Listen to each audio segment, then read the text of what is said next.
Matrudevobhava. Yeah కుక్షి వివరే కృత్వా స్వయం రక్షతి సర్వతః నమామి జననీం దేవీం పరా ప్రకృతి రూపిణీం కృచ్ఛేణ మహతా దేవ్యా ధారితోహం యదోదరే తత్ప్రసాదాత్ జగద్దృష్టం మాతర్నిత్యం నమోస్తుతే.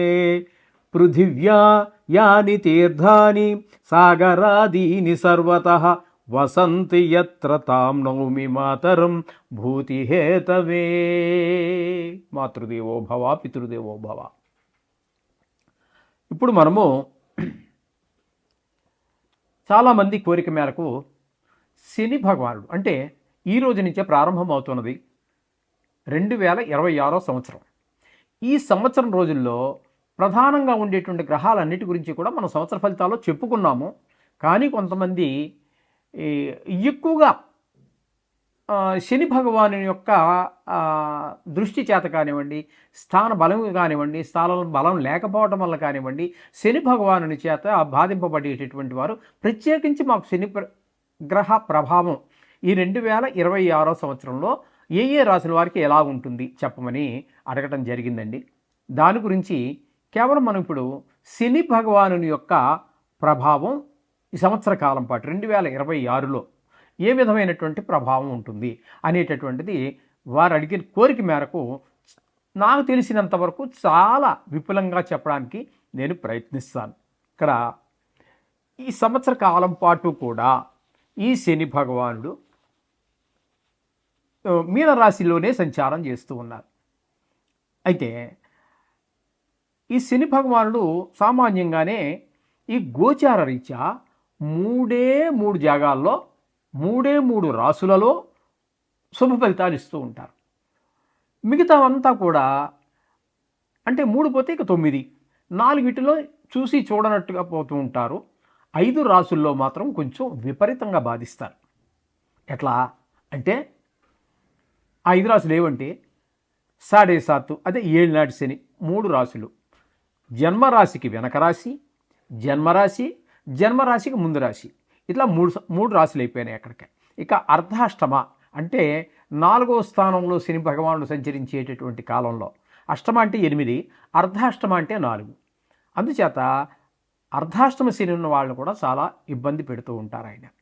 అలాగే అష్టమ శని, అష్టమ స్థానం అంటే ఆయుస్థానం, ఆయు కారకుడు కూడా ఈయనే.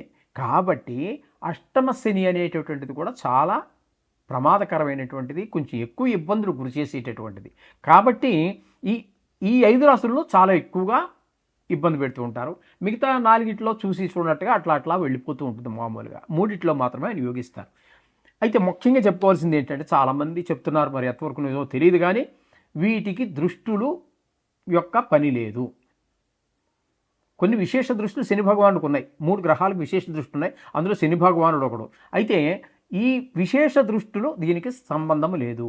అలాగే యోగములు కొంతమంది చెబుతున్నారు, అది ఎంతవరకు తెలియదు కానీ నా పరిజ్ఞానం సేకరించిన మేరకు గోచారంలో యోగములు ఏర్పడవు. ఏ గ్రహంతో అయినా యుతి ఏర్పడుగాక. కానీ అక్కడ వ్యక్తి అంటే మానవులకు చెప్పేటటువంటిది ఏంటి దేశానికి సంబంధించి వాటి గురించి చెప్పేటటువంటి విషయాన్ని పక్కన పెట్టండి. మనం మానవులు చెప్పుకునేటటువంటి జ్యోతిష్యంలో మాత్రం యోగములు ఏర్పడవు. ఇది ఒకటి మీరు గమనించుకోండి. అంటే నా ఛానల్ అభిమానించే వారి కోసం నేను చెప్తున్నాను, దీన్ని ఏదో కాంట్రవర్సీ చేయడానికి కాదు. ఓకే, ఈ విధంగా ఉంటుందండి. ఏ గ్రహం యొక్క గోచారంలో ఫలితాలు ఇదే విధంగా ఉంటూ ఉంటాయి. అయితే వీటి నుంచి మనం తప్పించుకునే మార్గమే లేదా అంటే ఉన్నాయండి, చాలా మార్గాలు ఉన్నాయి. ఇక్కడ ఈ శని త్రయోదశి అనేటటువంటిది మనకి త్రయోదశి రోజున శనివారం రోజున త్రయోదశి కనుక ఏర్పడినట్టయితే దాన్ని శని త్రయోదశి అంటారు. ఆ శని త్రయోదశి రోజున అంటే రోజు మనం పూజ చేసుకోవచ్చు, అది వేరే విషయం. ఆ రోజు మనం చేసేటటువంటి శని భగవానుడు చేసే పూజ మాత్రం చాలా విశేషమైన ఫలితాలు ఇస్తుంది. అందుచేత ఆ దోషాలు చాలా తొలగిపోయేదానికి అవకాశం ఉంటుంది. ఇటువంటి శని త్రయోదశులు ఈ 2026 సంవత్సరంలో 5 సార్లు వస్తున్నదండి. ఎన్నిసార్లు? 5 సార్లు శని త్రయోదశి వస్తున్నది. ఆ డేట్లు కూడా నేను చెప్తాను, మీరు రాసుకునేవాళ్ళు రాసుకోండి. 30 అంటే లేదంటే నేను కొంచెం మీరు రాసుకునేదాకా ఆగడం కుదరదు కానీ మళ్ళీ వినండి, రాసుకోండి. మీకు రాసుకోవడానికి వీలుగా ఉండేటట్టుగానే నేను చెప్తాను. 31వ తారీఖు జాన్యువరి నెల 2026 ఈ నెలే ఇప్పుడు జరుగుతున్నది. ఈరోజే 1వ తారీఖు కాబట్టి ఈ నెలలోనే 26వ తారీఖున ఒక శని త్రయోదశి వస్తున్నది. అలాగే 13వ తారీఖు జూన్ నెల 2026 సంవత్సరంలోనే మరి రెండోసారి వస్తున్నది. ఇక మూడోసారి ఎప్పుడు అంటే 27వ తారీఖు 6వ నెలలో 2 వస్తున్నాయి. ఇక్కడ చూసారా, 13వ తారీఖు ఒకటి వస్తున్నది, 27వ తారీఖున ఒకటి వస్తుంది, 2026. ఇది గుర్తుపెట్టుకోండి. అట్లాగే నాలుగోసారి 24వ తారీఖు 10వ నెల 2026 ఆ రోజున కూడా శని త్రయోదశి వస్తున్నది. ఇక ఐదోసారి ఎప్పుడయ్యా అంటే 7వ తారీఖు 11వ నెల అంటే నవంబర్ నెల 2026. ఈ 5 రోజుల్లో ఈ 5 సార్లు వస్తుంది శని త్రయోదశి అనేది. ఆ 5 సార్లలో మీరు ఈ శని భగవాన్ యొక్క దుష్ప్రభావం వల్ల బాధితులు అయితే ఎవరైతే ఉన్నారో, ఇప్పుడు మనం చెప్పుకున్నాం కదా, జన్మంలో శని ఉన్నవారు, అది కూడా ఏళ్ళ శనిలోకే వస్తుంది. ఒకవేళ జాతకంలో కూడా ఉందనుకోండి, దాన్ని బాలారిష్టం అంటాం. ఏ పని ముందుకు వెళ్ళనటువంటి పరిస్థితులు ఉంటాయి. ఆ విధంగా జన్మల్లో శని ఉన్నప్పటికీ కూడా ఈ ఏళ్ళనాడు శనే కాకుండా జాతకరీత్యా కూడా జన్మల్లో శని ఉన్నటువంటి వారు, అలాగే ఇక్కడ మన గోచారంలో శని ఉన్నటువంటి వారు 5 రాసుల్లో, ఈ అర్ధాష్టమంలో కానీ ఇట్లా ఈ 5 రాసులు మనం చెప్పుకున్నాం కదా, వీటిలో ఏ ఒక్కరైనా ఎక్కువగా బాధపడుతున్నట్టయితే వాటిని ఆ రోజున మనం విశేషంగా తైలాభిషేకం చేయించడం కానీ, లేదా నువ్వులు దానం ఇచ్చుకోవటం కానీ, ఇంకా కొన్ని కొంతమంది మీద మిగతా గ్రహాల యొక్క పరిస్థితి బాగలేనప్పుడు ఈ ప్రభావం మరింత ఎక్కువ అవుతూ ఉంటుంది. కాబట్టి అటువంటి వారికి కొన్ని వ్రతాలు చెప్పబడి ఉన్నాయండి. అవి నేను ఇప్పుడు చెప్పబోతూ ఉన్నాను. దీన్ని ఈ శనిదేవుని యొక్క వ్రతం అనుకోండి, పూజా విధానం అనుకోండి, అది చేసే విధానం ఏంటి, దాని ఫలితాలు ఏ విధంగా ఉంటాయనేది మనం ఒకసారి ప్రస్తావిద్దాము. మొట్టమొదటిగా మామూలే గణపతి పూజ, అది ఆదో గణనాయక, అంతే లేకుండా ఏ పూజ ఎప్పుడు ఏది జరగదు. కాబట్టి మొదట్లో గణపతి పూజ చేసుకోండి. తర్వాత మండపారాధన చేసుకోండి. మండపారాధన తెలుసుందే కదా, అంచేత మీకు తెలియకపోయినప్పటికీ పురోహితులు తప్పకుండా చేస్తారు. ఆ మండపారాధన అంతా ఉంటుంది. దానికి వాడేటటువంటి ఒళ్ళు అంటే అన్ని గ్రహాలు చేస్తారనుకోండి, ఈ శని భగవానుడికి ఉపయోగించే వాటిల్లో నల్లటి నువ్వులు వాడాలి. అలాగే అంటే రంగు వేసినవి కాదండి, ఈ మధ్య రంగు వేసి అమ్ముతున్నారు, తెల్ల నువ్వులు అని చెప్పి కొన్ని ప్రాంతాల్లో పండుతూ ఉంటాయి. ఆ తెల్ల నువ్వులకి రంగు వేసేస్తున్నారు, హెయిర్ డై వేసుకున్నట్టుగా. అటువంటివి కాకుండా అది కొంచెము స్నఫ్ కలర్లో, అంటే ముక్కుపొడి రంగులో, చింతగింజ రంగులో ఉంటూ ఉంటాయి. వాటిని మాత్రమే వాడండి. అర్థమైందండి? అంచేత ఆ నువ్వులు దానం ఇచ్చుకోవటం కానీ, పూజలో వాడేటప్పుడు కానీ ఆ నువ్వులనే వాడండి. అలాగే నువ్వులు దానం ఇచ్చుకోవడం కూడా ఒక ప్రక్రియ ఉన్నది. అలాగే నువ్వులతోటే దీపం పెట్టండి. నువ్వుల నూనె ఉంటుంది, ఆ నువ్వుల నూనెతోటే దీపం పెట్టండి. అలాగే వస్త్రం, మామూలుగా అన్ని గ్రహాలకి మనం ఆయా సంబంధమైన రంగులు సంబంధించి వస్త్రం పెడుతుంటాం కదా, అక్కడ నల్ల వస్త్రం శని భగవానుడికి పెట్టండి, ఇవ్వండి. అయితే ఆ రోజు పూజ చేసే విధానంలో ఆరోగ్యం సహకరిస్తే పూర్తి రోజంతా ఉపవాసం ఉండండి. లేదు అంత ఆరోగ్యం సహకరించదు, బీపీ, షుగరు, థైరాయిడ్ ఇత్యాదులు రకరకాల అందరికీ ఉంటున్నాయి కాబట్టి అటువంటి వారు అల్పాహారం కూడా తీసుకోవచ్చు. అలాగే ఉపవాసం ఉన్నవాళ్ళు ఉపవాసం ఉండవచ్చు. ఏదైనా ఈ విధంగా మండపారాధన అంతా చేయాలి. చేసిన తర్వాత ఈ దానం ఇచ్చుకోవటం, హోమము, అజపము ఇవన్నీ ఉన్నాయి. ఈ విధంగా ఆ పూజ చేసుకోవటం వల్ల ఈ ప్రభావం వీళ్ళందరికీ కూడా ఇప్పుడు మనం చెప్పుకున్నటువంటి 4, 8, 7.5 అంటే 7 నాటి శని ప్రభావ దోషాలన్నీ కూడా పూర్తిగా తగ్గుతాయి. తద్వారా వచ్చే ఫలితం ఏ విధంగా ఉంటుందయ్యా అన్నట్టయితే, ఆ ప్రభావం తగ్గడం ద్వారా ఆర్థికమైనటువంటి ఫైనాన్షియల్ ప్రాబ్లమ్స్ ఉంటే సాల్వ్ అవుతాయి, ఆర్థిక ఇబ్బందులు తొలగిపోతాయి.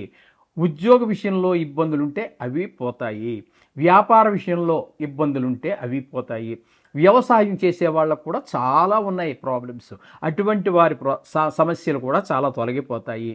అలాగే ఇప్పుడు మనం పై చెప్పుకున్న వాటిలో ఆ దోషం పోవడం ద్వారా మంచి పురోగతి సాధించగలుగుతారు. ఉద్యోగం కావచ్చు, వ్యాపారం కావచ్చు, వ్యవసాయం కావచ్చు. ఇక కోర్టు వ్యవహారాలు ఏవో పీకుతూ ఉంటాయి చూసారా, అటువంటి వారికి కూడా ఈ శని యొక్క ఈ వ్రతం చేసుకోవటం ద్వారా, ఈ పూజ చేయటం ద్వారా ఆ కోర్టు వ్యవహారాల్లో మనకి జయం కలుగుతుంది, ఉపశమనం కలుగుతుంది. ఇక కొంతమందికి ఆరోగ్యం బాగుండదు. అష్టమస్థితి ఉందనుకోండి, అది ఆయుస్థానం, ఆయుష్కారకుడు. అది వాళ్ళకి కొంచెం ప్రాణభయం ఉండేటువంటి అవకాశం ఉంటుంది. అటువంటి వాళ్ళకి అనారోగ్యాలు వచ్చే అవకాశం ఉంటుంది. వాళ్ళందరికీ కూడా ఆరోగ్యం బాగుండేటటువంటి ఉంటుంది, దీర్ఘాయుష్ వస్తుంది. అలాగే చతుర్థ స్థానం అనేటప్పటికి అర్ధాష్టమ శని అంటున్నాం. అది 4వ స్థానాన్ని మనం సుఖస్థానంగా చెప్పుకుంటాం. ఆ సుఖాలన్నిటికీ దూరం అయిపోతూ ఉంటాడు. కాబట్టి ఈ పూజ చేయటం ద్వారా, ఆ శని భగవానుడు శాంతించడం ద్వారా మనం అన్ని సుఖాలు పొందగలుగుతాం. ఇన్ని ప్రయోజనాలు ఈ శని భగవాను యొక్క వ్రతం ద్వారా మనకు సంక్రమిస్తాయి. ఇది అందరూ గుర్తుపెట్టుకోండి. 1-4 సార్లు వినండి. ఇది ఖచ్చితంగా చెప్తున్నాను. ఇంతవరకు ఎవరు చెప్పి ఉండకపోవచ్చు, తెలియదని కాదండి. ప్రత్యేకించి శని గురించి చెప్తున్నాను కాబట్టి నేను చెప్తున్నాను. ఇది చాలా ఇంపార్టెంట్గా మీరు తీసుకుంటారని నా భావన. ముఖ్యమైనదిగా, చాలా ముఖ్యమైనటువంటి విషయంగా మీరు తీసుకుంటారని నా భావన. ఇకపోతే ఇందులోనే ఈ సంవత్సర కాలంలో అంతా ఇలాగే ఉంటుందా అంటే కొన్ని మార్పులు చేర్పులు ఉండొచ్చు. వక్రగతి, రిట్రాగ్రేషన్ అంటాం మనం ఇంగ్లీష్లో. దీన్ని వక్రగతి కూడా కొంత నడుస్తోంది ఈ సంవత్సర కాలంలో. అదేంటంటే ఎప్పుడంటే 2026లో 7వ నెలలో, అంటే జూలై నెలలో ప్రారంభం, 26వ తారీఖున ప్రారంభమయ్యి 10వ తారీఖు 12వ నెల డిసెంబర్ 26 వరకు కూడా వక్రగతిలో, అంటే సుమారుగా 137-138 రోజుల పాటు అక్కడ సంచారం చేస్తున్నారు. అయితే ఈయన ఇక్కడి నుంచి మళ్ళీ వెనక్కి వెళ్ళే ప్రసక్తి లేదు. ఆయన అక్కడే ఉంటారు, శని భగవానుడు అదే మీనంలో ఉంటారు. కానీ ఫలితాన్ని మాత్రం వెనక స్థాన ఫలితాన్ని ఇస్తారు. ఇది గమనించుకోండి. ఓకే, ఇది అందరూ గుర్తుపెట్టుకోండి.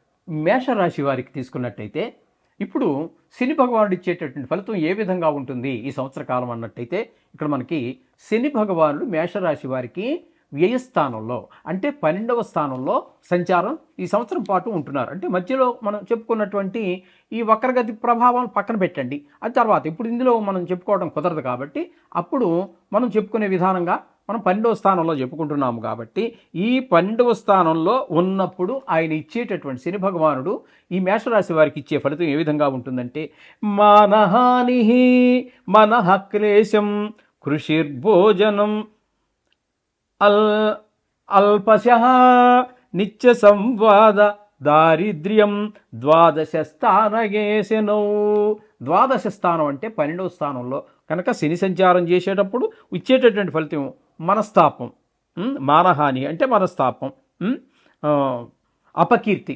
మానహాని అంటే అపకీర్తి, మనః క్లేశం అంటే మనస్తాపం, సేవకా వృత్తి వలన జీవనము, దాన్నే కృషి భోజనం అల్పశః అన్నారు. అంటే చిన్న పనులు చేయటం ద్వారా మనం జీవనం సాగించడం, భోజన సౌఖ్యం లేకపోవటం, దారిద్ర్యం, డబ్బులు ఇబ్బంది పడటం, నిత్యము కలహ కారణం అవుతూ ఉండటం, అనారోగ్యం, ఇట్లాంటి ఫలితాలు, అశుభ ఫలితాలనే ఇవ్వబోతూ ఉన్నాడు మేషరాశి వారికి శని భగవానుడు ఈ సంవత్సర కాలం.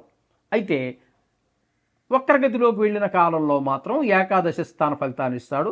అది శుభప్రదమైన ఫలితాలుగానే ఉంటాయి. అర్థమైంది కదండి. ఇప్పుడు ఈ విధమైన ఫలితాలన్నీ కూడా మనకి ఈ మేషరాశి వారికి శని భగవానుడు ప్రసాదిస్తూ ఉన్నారు. ఓకే.